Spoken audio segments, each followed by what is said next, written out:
Samantala, nagpatawag ng joint meeting ang Metro Manila Council at Regional Development Council para pag-usapan ang mga suliranin o problema sa lungsod.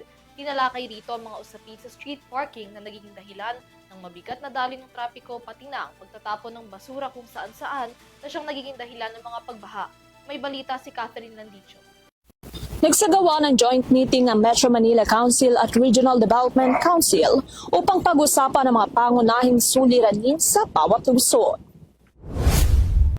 Nagtipon sa isang joint meeting ang Metro Manila Council at Regional Development Council upang pag-usapan ang mga pangunahing suliranin at proyekto sa buong National Capital Region.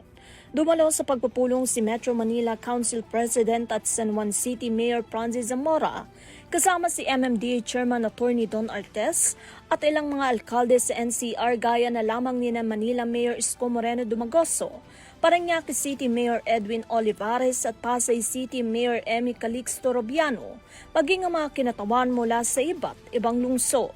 Tinalakay sa pagpupulong ang pagpapairal sa isang polisiya ukol sa street parking sa buong Metro Manila, gayon din ang mungkahing pag-amyenda sa anti-littering regulations upang mapaigting ang kalinisan sa mga lansangan.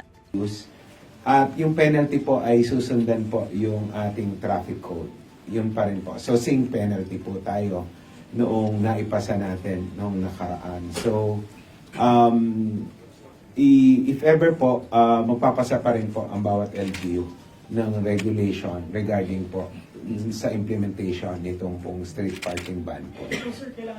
Isa rin sa mga pinaghahandaan sa pagpupulong ang posibilidad ng mga kilos protesta kontra katiwalian upang masiguro ang kaayusan at kaligtasan ng publiko. Ayon kay Mayor Zamora, mahalagang magkaroon ng may higpit na kooperasyon sa pagitan ng mga local government units at ang national government upang maisakatuparan ng maayos ang mga proyektong pang-infrastruktura. Hindi lamang limited again to DPWH, lahat po ng national government agencies. Kung ano mang mga infrastructure projects ang gusto nilang ipatupad sa aming mga lungsod, dapat po sila ay makipag-ugnayan po sa amin at dapat meron po kaming approval sa mga proyektong ito.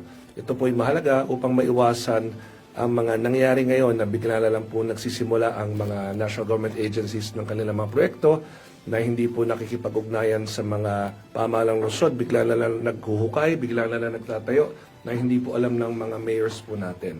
Ang masama po rito, pag nagkakaloko-loko na yung mga proyektong ito, tsaka ngayon nagsisisihan at nagtutuan.